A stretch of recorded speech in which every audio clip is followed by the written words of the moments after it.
Good morning, Ben. Morning. What uh what are some of your best impressions of summer camp or summer practice? I think just, we put a lot of time into what we're trying to do offensively when you got so many new pieces.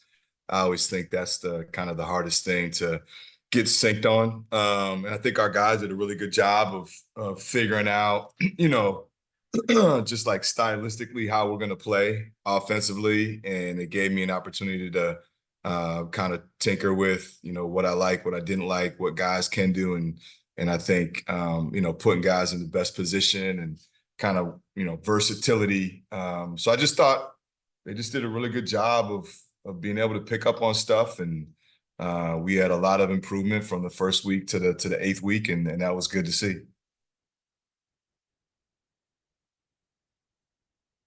When you look at just not having Dawson there for a while at the end, any update on him and his recovery, and then who are some of the other guys that maybe got a little bit more reps without him there?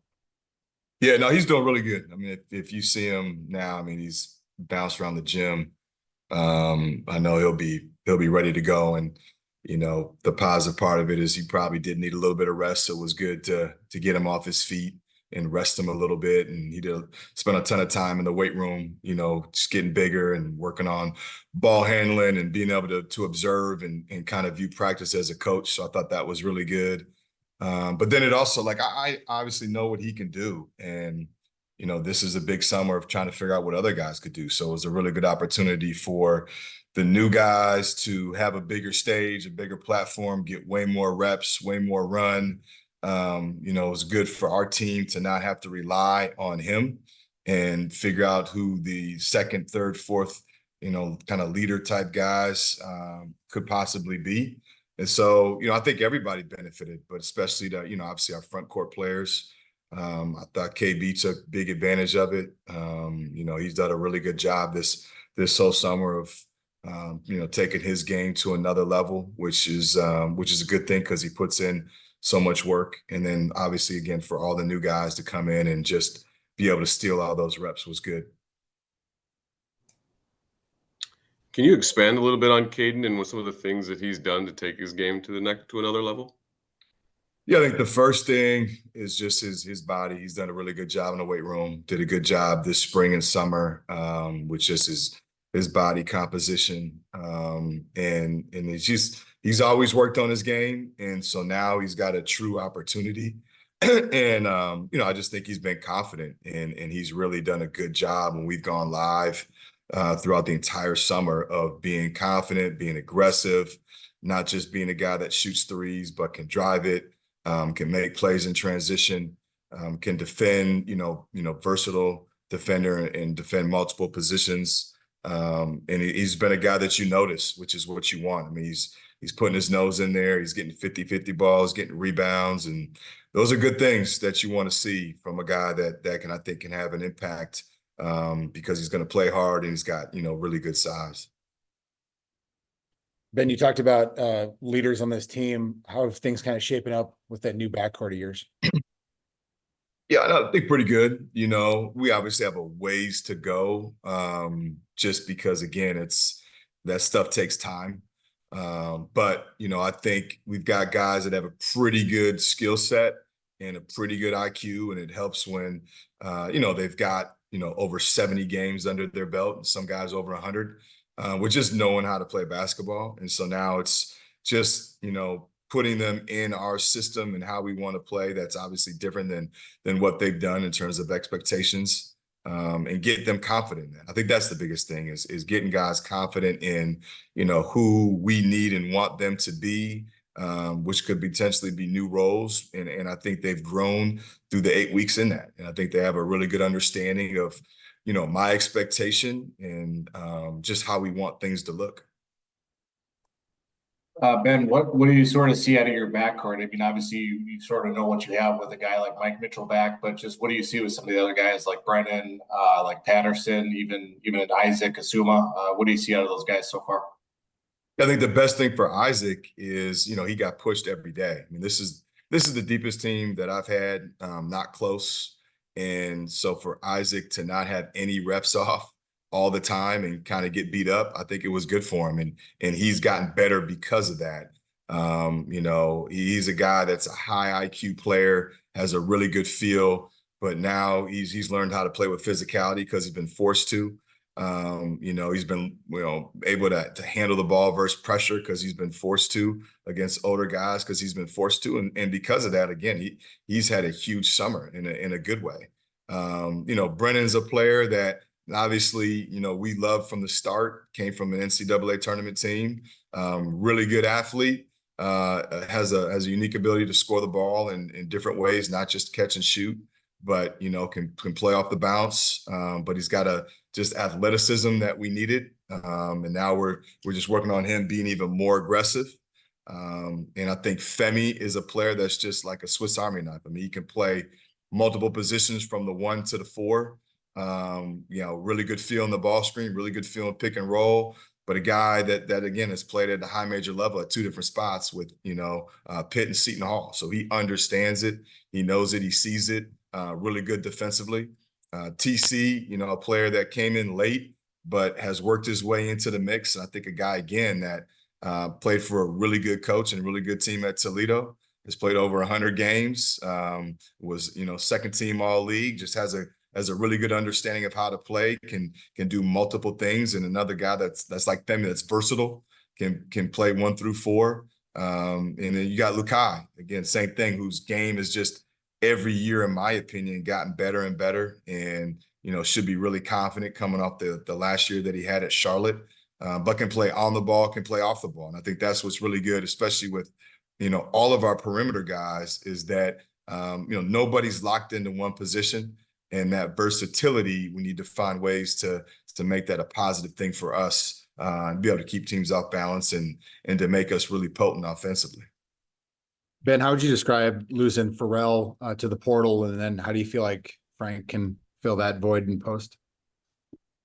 Yeah, I mean, you know, I think the hardest thing when you lose, you know, any of those guys that have been in your system for 2 years is that, you know, you don't get the benefit of them when they're a junior. And obviously history knows, like, if you're a good player and you're about development, you're going to be a lot better your junior year than your freshman year. And so that's kind of the tough part, is you don't get the benefit of those guys as they become upperclassmen and you know, should be in position of playing their best basketball. So you lose a guy that, you know, has been in your system for 2 years. But that part is what it is, you know, and that's why we try to replace them, all 3 of those guys, with just older players. And I think Frank's a guy that, you know, has really taken advantage of this summer. Has done a really good job with his body and will continue to do that. You know, underrated baseline to baseline rim runner, a guy that we knew rebounding would translate, and he's shown that this summer. Really good passer. Kind of reminds me of, you know, Eric Curry that we had in year 1 and what we do offensively, but, you know, can really be a guy that's almost like a point center in our offense when we get in the half court. And so that's been really good to be able to run stuff through him because he sees it and can make all the passes. And then, you know, it's going to be an ongoing thing with all these guys, you know, figuring out this level, you know, just scoring and finishing and just getting creative around the rim, which they're more than capable of doing. And they've shown definitely bright spots this summer of being able to score inside. And when you look at the Orlando tournament was announced, you haven't announced your non-conference schedule completely, but how excited are you about with that? And then obviously, you know, you would like to have maybe a home non-conference game that some fans can look forward to as well. Yeah, no, I'm really happy about Orlando. You know, it's a really good tournament for us to be in. Obviously, Wichita State's a good, hungry program. You know, you got Wake Forest, which I think will be really good this year, and obviously Florida, which will be nationally ranked to start the year. So, you know, definitely the schedule, I think we got 1 game to go and we're really close to getting that done, but, you know, definitely was a schedule that we thought is going to be really competitive. We got a little bit of mix of everything. I think we've got at least 3 to 4, NCAA tournament teams from the year before, which I think will be a good challenge. We got different styles, which I wanted to try to get, which will be a good challenge. The hardest thing now is we tried to get, some home and homes, and there's a chance on one, but it's either the dates or, the hard thing now is, especially, different conferences going to bigger teams, is that people now want to do neutral, and it's so hard to get the home and home. And so, if it is not this year, I know we're continuing to look for the years to come, but that's the next step, is to, when you up your schedule, can you get, a tournament where you got a chance to win a championship? And then can you find a way where it's not a neutral, but to get the quality home and home, and whatever that looks like, even that's a quote unquote really good, mid-major that's had a ton of success in a league. That's something we're going to continue to look to always do. How would you describe the importance of upping that schedule, like you said, just given last year and how maybe the schedule kind of hurt you guys come March? Yeah, no, I think last year, was probably the schedule that we needed to have. And this year, again, it's hard not knowing the team, but because I know we're older, to be able to challenge ourselves a little bit more. And again, so much of it too was a numbers game, right? And that's what I really tried to look at, was just the numbers. And when you schedule teams that, may not be from the Power 5, can you get a team that numbers are going to be really good, right? Can you get a team from maybe a Conference USA that's going to finish top 3, top 4? Can you get a team from the Ivy that's going to finish top 3, top 2? Can you get a team from another, mid-major level that you think numbers-wise is going to look really good? Because, sometimes, I get the name of the jersey to fans might resonate, but numbers-wise, if they're not top half of that league, it might not really help you, honestly, versus if you play a team that might not come from that quote-unquote Power 5, but they're going to be top 1 or 2 in their league, they're going to have a really good season, and they're going to have really good, wins in their conference. That's going to help your numbers. And so it's kind of, you're trying to figure all of that out. And I think, you guys saw last year in scheduling where how kind of people manipulated the schedule, and you play teams, and if you beat by a certain margin, that can really significantly help your net. And I just didn't want to do that for a lot of reasons. But you're again trying to find ways within your schedule that more than anything, numbers wise, will help you come conference play. Man, what was your overall message to the guys after the 8 weeks of the summer workouts? And now you get a little bit of time off before everybody comes back for school and things really get going, full bore. What was the overall message to the team? Yeah, the big thing was, I thought we really attacked this summer, and now the key is during their break, can you somewhat maintain so that when we return, we're not starting from ground zero, that we're able to have some sort of a base that we can go off of. That's the hardest part, is that, they put in all this time for 8 weeks. And again, human nature, you go home, you're not around your teammates. You're not necessarily maybe there with, somebody that's going to push you every day. You got a little bit more freedom. Are you mature enough to handle the break and to still get your work in so that when we come back, we can hit the ground running? The biggest thing is obviously we'll be amped up a lot more. It'll be way more intense. This fall should hopefully be our most intense fall we've had since I've been here. And the thing you're leery about is you don't obviously want to have the knick-knack injuries when you're really trying to get after it when it matters. You don't want the hamstring, you don't want the sore back. And so in order to do that, the guys got to take care of business when they're home and still maintain a certain level of conditioning. Because I think this will be a fun fall for us to really get after. And again, in my book, should be the most intense fall in a good way that gets us ready for a really good season. Ben, you said it's maybe the deepest team that you've had. Where is that going to realize itself most on the basketball court this winter? I think the biggest thing is, without a doubt, because I've already seen it, is within practice. There's a reason why guys are going to get better this year, is because the competition is real. And we haven't had that. I mean, we can literally go, 3 teams of 5-on-5-on-5 because we've got 15 guys, and all 3 teams can be competitive depending on how I divide it up, like really competitive. And when a guy knows that they need to show up every day, otherwise, somebody could take minutes from them or opportunity, I think that's a good thing. And when guys know that there's no breaks and there's no days off in a drill, because if they do, they could get exposed. So you're forced to play at a high level. That becomes a habit. That's a good thing. And it's that iron sharpens iron, which I've talked about, the last couple of years, where we've tried to really, with our depth, do that. And injuries have sometimes prevented that, or maybe just lack of talent across the board.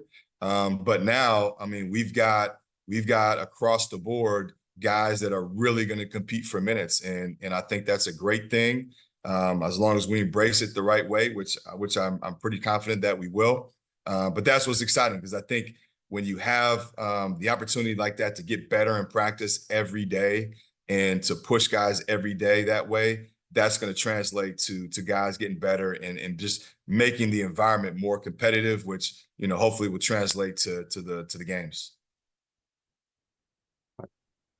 Yeah, and I know Parker's auditioning for a spot on your staff with the Pro-Am coaching debut. What do you think? What do you think of that? He was coaching some of his ex-teammates and Gophers too the other day. Was he? Did they win? I hope so.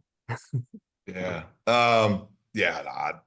I would say if we had a staff, or if I had to look at the roster as far as coaches, I think Parker's got some other things he probably would do in his future. I think we got some other guys that might lean more to coaching. But it's good. I think, with him and with Dawson, anytime I think a player can look at it through a different lens is a good thing. And, even though it might be a Pro-Am and maybe only coached a handful of games, I do think there's something to that. Like, we're doing some these last couple of days where Dawson had to present a scout and basically kind of acclimate our guys to how we do scouting. And then he's gonna kind of coach a team when we divide up in groups and play. And I think it's good for guys to see, from the coaching side, what it looks like, so that when they're in there, they can fall back on, that perspective and realize it's not as easy as it always looks and seems, that details do matter, and that just how it looks, as a player, sometimes you can feel like you're doing one thing really well, or you're cutting hard, or you're playing hard, or your details are good. But then from the outside looking in, you can tell it's a little bit sloppy. And so I do think it's good for guys to get that perspective. And I wish more guys at some point somehow could have to coach a little bit so that they get that viewpoint. 1 or 2 more for coach. Ben, it looks like late August is going to be a big recruiting time for you. I know you can't talk about specific recruits, but why is that a time that you guys figured? And obviously the football team is playing that Thursday. How do you kind of look at the importance of recruiting that time? Yeah, I think that's the biggest thing. A couple of things I looked at that's a little bit different this year is our recruiting window. So we've got more dead periods in August, I believe, than we've ever had. And I think that's a really good thing. I think kind of visit fatigue for both staffs and players and families is real. And so I think it's good when we're forced to have the break that we are. Hopefully that creates excitement for families and for staff to get kids back on campus. And so, that's the reason why once it opened back up, we wanted to try to hit it while hopefully families are excited after a break to get back on campus. It's not just the monotonous, let's go do a visit. And then obviously taking advantage of the weather, taking advantage of, just the energy on campus when new students get back. And then obviously the football game, being able to have the juice of, opening weekend or those first couple weekends of football.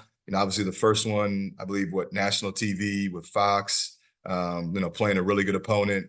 Those are always good opportunities to showcase just not only what we do basketball, but what we do as a Gopher community and athletics, and just the type of response that our student athletes get from our fan base. and just the feel of a vibrant campus, I think is all important. And, you know, just try to take advantage of that.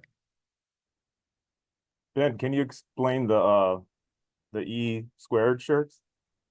Yeah, it's just simple. Like E2, it just means, you know, everything every day. So whatever you got and whatever you're doing, whether that's something academically, whether that's, you know, maybe something socially that you're doing, obviously practice, weight room, you want to give everything that you have every single rep every day and make that a consistent habit. And just that constant reminder that to be really good, I think the biggest key is consistency. And if you can make that consistency a habit in everything that you do, not just in basketball, but in everything that you do, I think there's carryover to that. And so just trying to hammer that E2 mentality home, that, you know, everything that we do, every rep, every drill, every sprint, every study session, that you want to attack and give everything that you got to force that habit and, you know, try to be competitive in all aspects. All right. Thanks, guys. Appreciate it. I appreciate it.